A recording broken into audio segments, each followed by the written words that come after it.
Hey, welcome to the Pharmacy Residency Podcast, a member of the Pharmacy Podcast Network. Before I start the show with JC Mandernack, I should acknowledge episode 400. Obviously, it's exciting to have done so many episodes and to have helped so many people with almost 500,000 downloads. I know that, and I appreciate those of you that have written and emailed and said that this has been really helpful for you. And what I wanted to talk about today was, unfortunately, P3, P2, P1 are the ones that are going to most be able to benefit from this. P4s can benefit from this some, but there's not as much that you can do about it because your APPEs are set. But what I wanted to do is teach you how to get the right APPEs, which are good, which are bad, for getting residency. And we'll just focus on hospital residency, which will have an ambulatory care component, but maybe later on we'll talk specifically about that just because it is the most popular. And I'm just going to pick one. So I'm going to pick Penn Medicine as a rotation. I don't know anyone there. So I do know, however, that their website is one of the best in terms of explaining what the expectation is of each of those sites that you're going to be going to in your rotations in residency. So the big thing is it's the match. Yeah, I get you're matching as a person to the site, but what you want to do is match your APPEs to the residency you're going to go to. And if you look at their website, you see, okay, well, medication use policy and safety, that's going to be a month-long rotation. Okay, where in my APPEs can I get that? And maybe it ends up being something a little bit different, which is going to be some kind of administration and hospital rotation. Okay, but the question is, does that APPE need to be before your interviews or before you start thinking about the interviews in maybe January, December? Okay. Do you need a recommendation from someone that has medication use? Is that going to be specifically impactful for you? And probably not, right? It's really going to be the clinical ones that are going to be the most important because you ultimately are going to be practicing as a clinician, working towards a higher level. So it's important. You need to put it on there. You need to know where your APPEs have this or how you're going to learn that part of it. The next one is pharmacy leadership, and maybe the pharmacy administration component can have that, but also you may not need an APPE. Maybe you are the president or vice president of an organization. Maybe you have that kind of leadership training and experience. Okay, but you again check the box. Okay, I see that you want pharmacy leadership. I'm going to have this in my CV and in my background, and I'll be able to speak well to it. Internal medicine. Some of you may be in an internal medicine rotation right now, but this direct patient care experience is really where it starts. And as I listen to those interviews from the students this past year, it was so clear to me which were going to get the residency and which were going to struggle. And that is what I think is one of the most difficult aspects of the residency application process. So my kids, they're all in soccer. It's kind of cool. 3 9-year-olds all on the same team. One's the goalie. One plays forward. One likes to play in the back. And they'll rotate and things like that. But during the game, they know exactly who's winning and who's losing. And at the mid point in the game, although we can't talk during the game, I can talk to them a little bit, but we don't send in plays like American football or something like that. What I can do, however, is have a talk with them in the middle of the game and say, okay, well, what are some things that are working? Well, we're staying connected. The defenders are coming up, keeping the ball in the opponent's half. That seems to be working really well. But we seem to keep getting in each other's way. We seem to keep, people aren't staying in their lanes, right? So the left forward needs to be on the left side, not just to receive a pass, but to pull the left defender. If the left forward goes all the way right, then we have all of these people around the ball, and it's a lot easier for them to defend. If I put the left forward in the left, the center mid is in the center, then they're pulling those other players away. Maybe the right back gets a one-on-one or can send a cross into the goal. What I'm trying to say is they're playing their positions, and they know how to adjust, and they know if they're winning or losing. In the residency application process, you will not know if you're winning or losing until January or February. And I can tell you that there is a way to know ahead of time if you're winning or losing by seeing if you do match. So if you have an APPE in internal medicine, if you have an APPE scheduled in pharmacy leadership, okay, and if you have accounted for the medication use policy and safety, then what I would do is I would give you 3 goals. If, however, someone else who is competing against you for that residency has the medication use and pharmacy leadership and internal medicine, I would give you 0 goals and I would give them 3 goals. And maybe it's easier to think of as a sports game or as a sport that you're competing, and that each time you match something, that you get a goal. Now, yes, there are all these other factors. There's the GPA, the recommendations, and all of these things.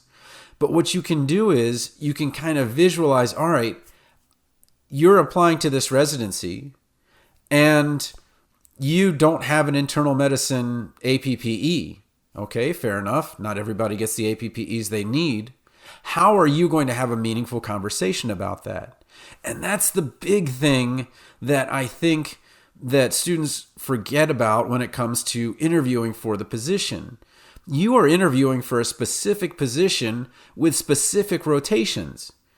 You and all of the other 15,000 graduates, 8,000 of whom are going to apply to residency, have all taken a certain number of APPEs. Some of you will score on internal medicine. Some of you will score on pharmacy leadership. But this is the big thing, okay? There are some that are more important than others. It is much more important for you to have direct patient care and direct patient care preceptor recommendations before you try to get to an interview, because that's what they're going to be looking for, okay? So if you're a P3, P2, P1, then pharmacy leadership and medication use policy probably are going to be ones that you're going to want to put in January or later, February or later, okay? You want not only to have on your APPE the internal medicines, and then I'll talk about critical care next, but those in your APPEs, but you have to have had them to have a good interview. And I think that's what students forget is this isn't about whether you are a good interviewer or a bad interviewer. This is if you are a qualified interviewer. Okay?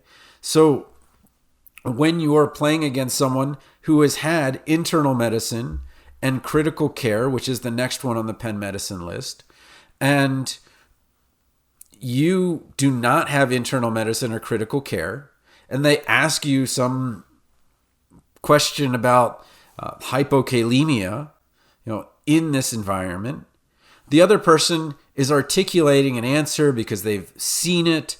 They've seen it on the chart. They've worked up the patient. They've had conversations with physicians and nurses and other professionals, and they sound like they belong. You, on the other hand, say, oh, well, it just didn't work out for me. It's not going to be till March till I have my critical care rotation. Okay, fair enough that I get some people get it ahead of others, but you need to go back and say, hey, this is really going to impact me. My goal is to become a critical care pharmacist. I can't have my critical care rotations after I'm supposed to be interviewing for the position. Okay, you just can't have that. The competition is too great. Okay, so that is the next one on there. You see a critical care. Okay, so we score another point for the applicant with critical care, and then infectious disease. With infectious disease, the one thing is that you could do some ID work in some of the other ones. So maybe you didn't get an ID rotation, or your ID rotation is later in the cycles, maybe block 6, block 7, something like that. Then what you need to do is make sure you have clarified with the preceptor, hey, you know what? Unfortunately, my ID isn't until then. Really, even thinking about doing a PGY to an ID, this is really going to be a problem for me when it comes to interview time. Is there any way we can incorporate ID into the APPEs that we're going to be doing? And that's the one thing that you can get if you've taken the time to go look, okay, well, what residency do I want? Or what would be, the best residency I could get? What kind of matches up to what I'm thinking about? Okay. And then they ask for research 1 month specifically, and then a longitudinal one. Okay. Within your rotations, are you doing presentations? Are you going to be presenting at ASHP? Have you done a poster locally or nationally? Okay, yeah, I get it's on the rubric and all that stuff, but this job says you're going to be doing research for a month. Obviously, they're going to want someone that has it already. Okay, and then ambulatory care required 1 month. But this isn't just ambulatory care. They make very clear, okay, well, these are the experiences that we have available: pulmonary cystic fibrosis, ID, neurology, oncology, cardiology, anticoagulation. And maybe you didn't get an ambulatory care, but you can say, hey, you know what? I did, however, do a cardiology rotation, or I did do an oncology rotation. Okay, and so that you still fit. Okay. And then you kind of have these elective rotations, which should maybe match up. So maybe cardiology is something that you're interested in, and cardiology is not one of the required rotations. However, it's one of the electives. Okay. So not only if you have all or many of those rotations covered in your APPEs, and then you also say, okay, well, I'm really interested in PGY2 and cardiology. I see that there's an elective in cardiology medicine and cardiology intensive care unit, cardiac surgery. I've already done this one at the APPE level. I'm looking to do another elective one in April. And I think that this would really be great. And so what you've really got is, okay, I now match to this site. And what unfortunately happens is that students get to what they think is a restaurant. They look at the buffet and they say, oh, yeah, I'd like to do that. And that's interesting too. And that's interesting too. That's great. You're not qualified because you don't have those rotations as a P4, right? So the big mistake and the big thing to fix is start looking now. What are the rotations that I'm going to be expected to do? And what are the rotations that I have? And I have in my residency.teachable.com course, and this is the interview course, I have the points set up and how many points are generally allotted to the interview, how many points are allotted to the case, and how many points are allotted to the presentation, but also just an explanation of what that matching looks like. What does it mean to match? And really it's, okay, well, there are these kind of 6 or 8 different things that we're going to do as a resident. The more of those that you have in your APPEs, even better in your hospital work experience, the more likely that you are going to be on the side of the interview. So again, when it comes to the right and wrong APPEs, the big mistake is, okay, well, if I just get a bunch of clinical stuff, I'm going to be good. No, you want to go backwards from the sites that you're thinking about. Look at what those commonalities are. See if there's something missing in there. Maybe a critical care rotation could open up. Maybe a cardiology, maybe an ID, something like that.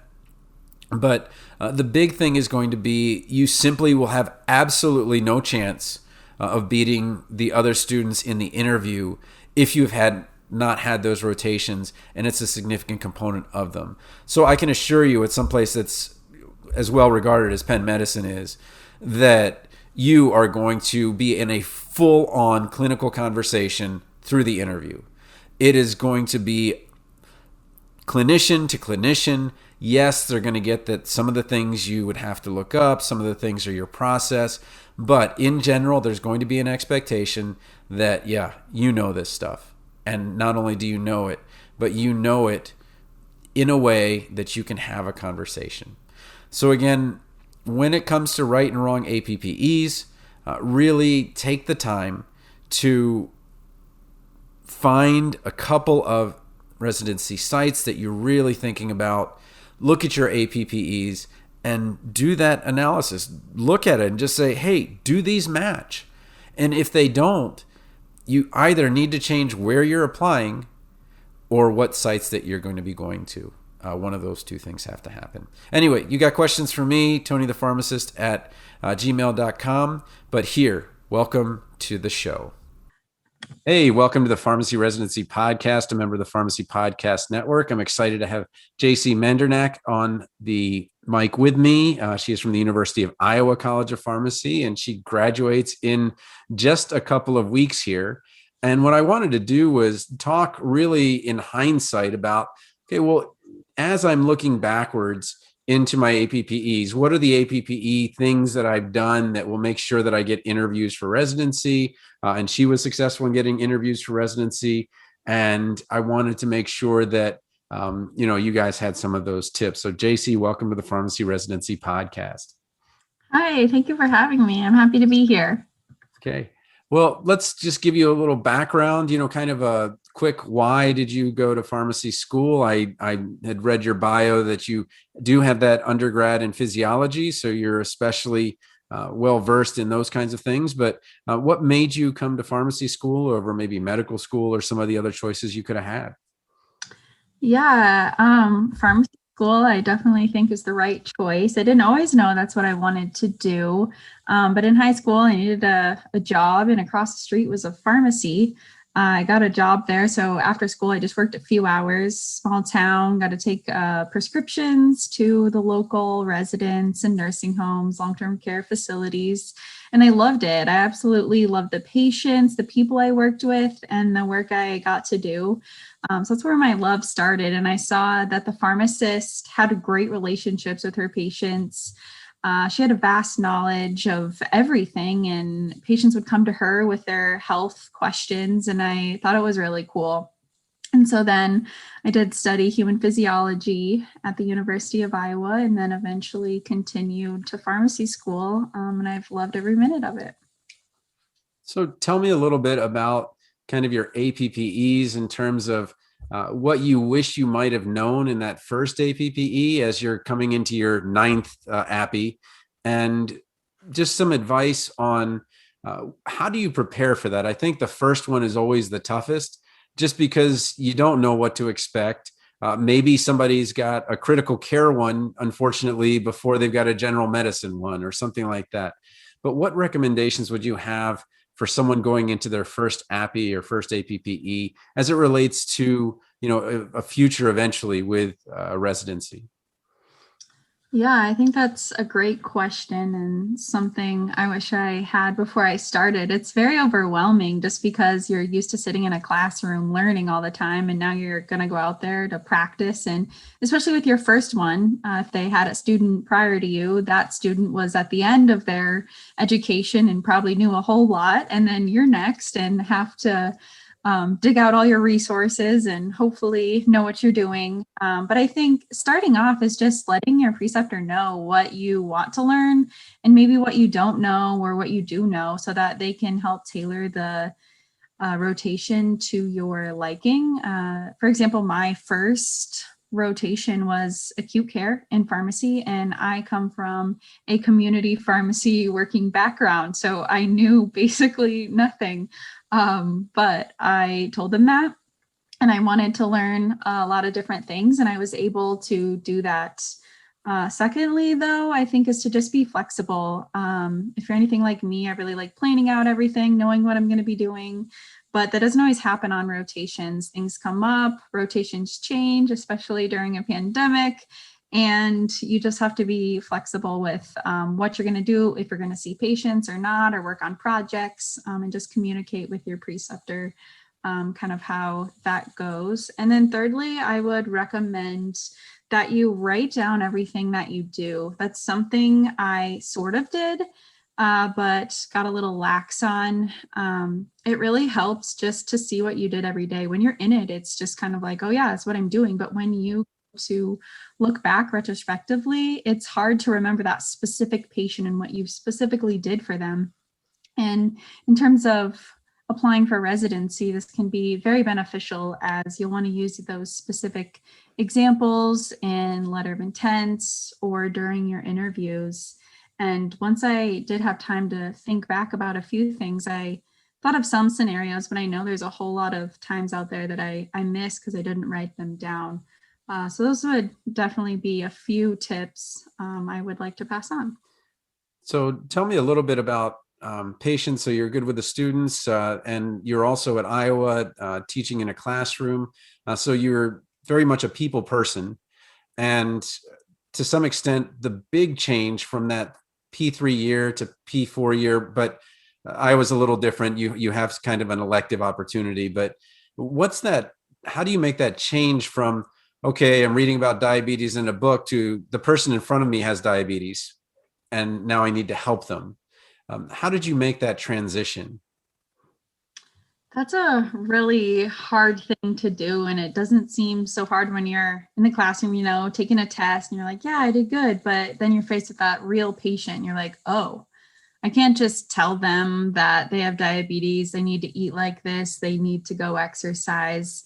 It doesn't always follow those regimens that we learned about in class. And I think it's important to know those and then know all of your options and kind of taking into consideration other patient factors, which I didn't always get the chance to do during pharmacy school, but during rotations, I've been able to actually have a real patient and be like, oh, this is what we should do, but look at their renal function. And something I didn't do in my first APPE in acute care, but learned, oh, that's a huge thing when we're in the hospital and thinking about the medications we need to stop or to not give them. So definitely learning throughout the time, just taking patient conditions into consideration was huge, but also just knowing that I was going to make mistakes and that's fine. And that's how I've learned. And I can tell I have come a long way since my first rotation to my last rotation. You just get used to it, repetition. And I'm not saying it's easy. It is hard. It's tough to be like, oh, I was wrong. But you'll learn. And over time, just keep going and dive into those things that you feel uncomfortable with. I think it's always a great learning experience. So tell me a little bit about kind of the more practical aspects of the APPEs.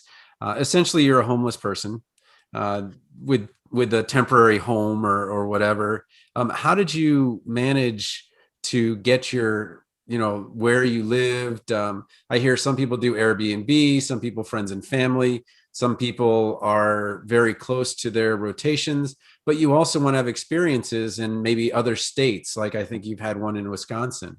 How do you manage that kind of nomadic nomadic lifestyle, or how have you managed it? Oh yeah, what a great question. And I might not be like the normal or typical student, and especially this year, it's been atypically crazy, I guess, because of all the canceled or changed rotations with the pandemic.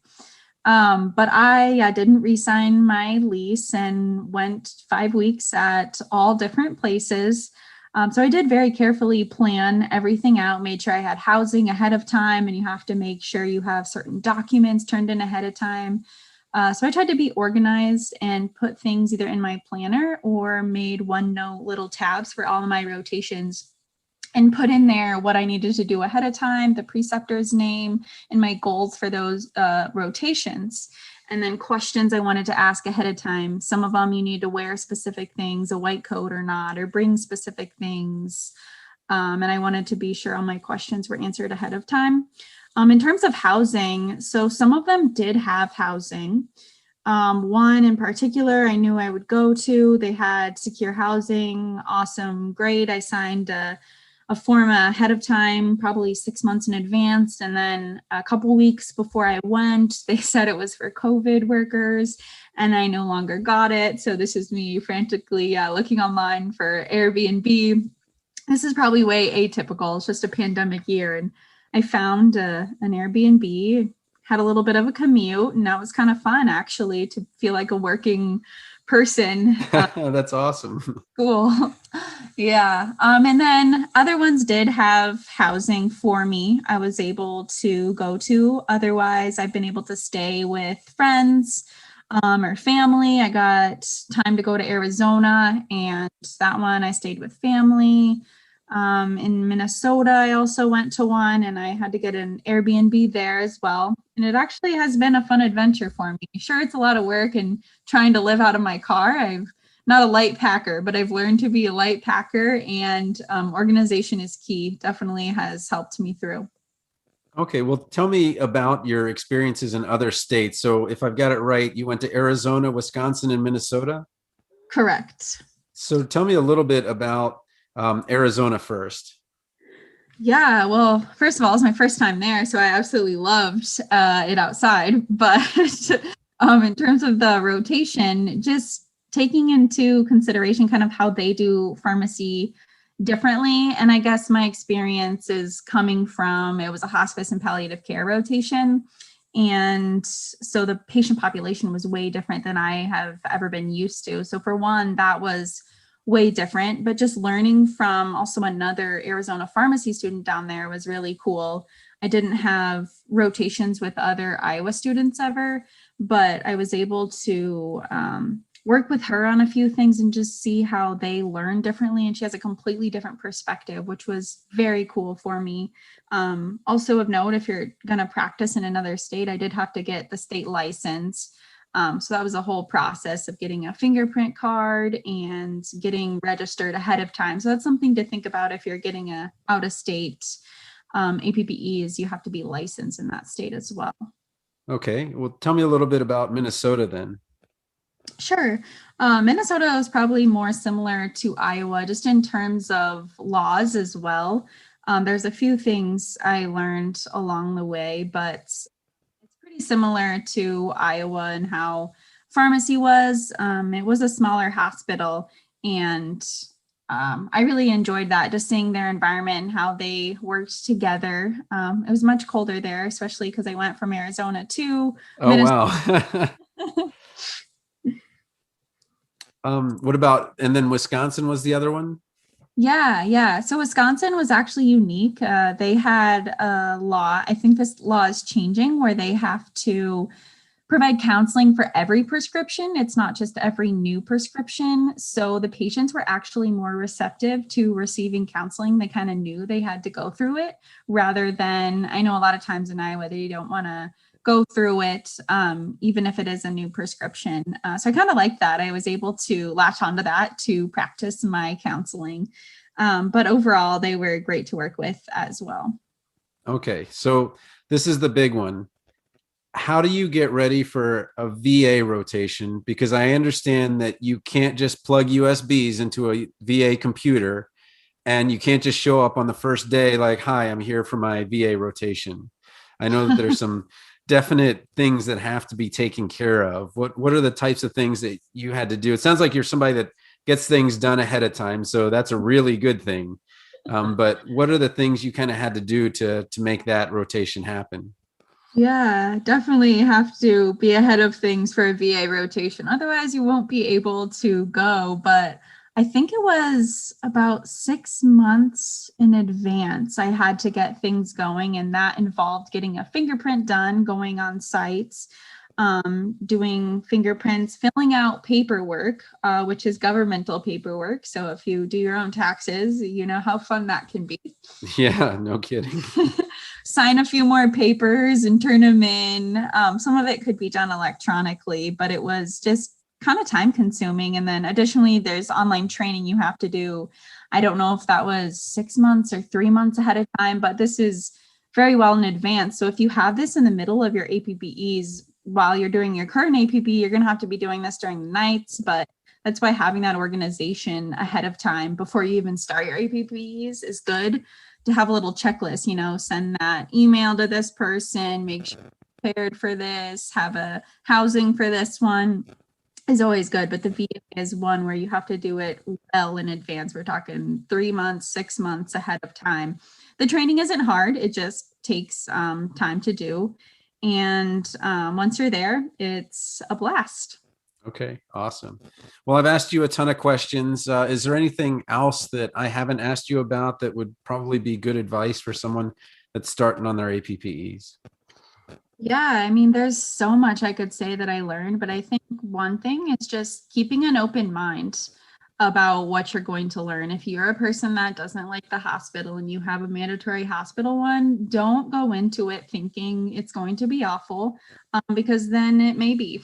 But if you keep an open Okay. and want to learn something, I mean, you're going to be tested over those things on the NAPLEX. Might as well start studying for that, or just learn something cool that you see happening and ask a question about it. So I think always learn, stay organized, and have fun with it instead of thinking it's another day, because it's your last time to learn before you're officially a pharmacist. Awesome. All right. Well, JC, thanks so much for being on the Pharmacy Residency podcast. Yeah, thank you for having me. Hey, thanks for listening to the show. Again, the easiest way to get started on a successful journey towards a residency is to write a letter of intent to a program, whether or not it's time for that to happen. The reason is that in doing that exercise, you're going to be able to be honest with yourself and say, wow, I really don't match them at all. Or, hey, you know what? This is a good match. There are a couple of other things that I could do over the next months to make sure that I qualify. And I'd love to help you one-on-one. Again, residency.teachable.com is where you can sign up for the Extreme LOI Makeover course or the Rockstar Residency Interview Prep and Support. Either one has been really helpful, I've been told, with helping students achieve their residency goals. So again, thanks for listening to the show. And if you've got questions for me, TonyThePharmacist at gmail.com.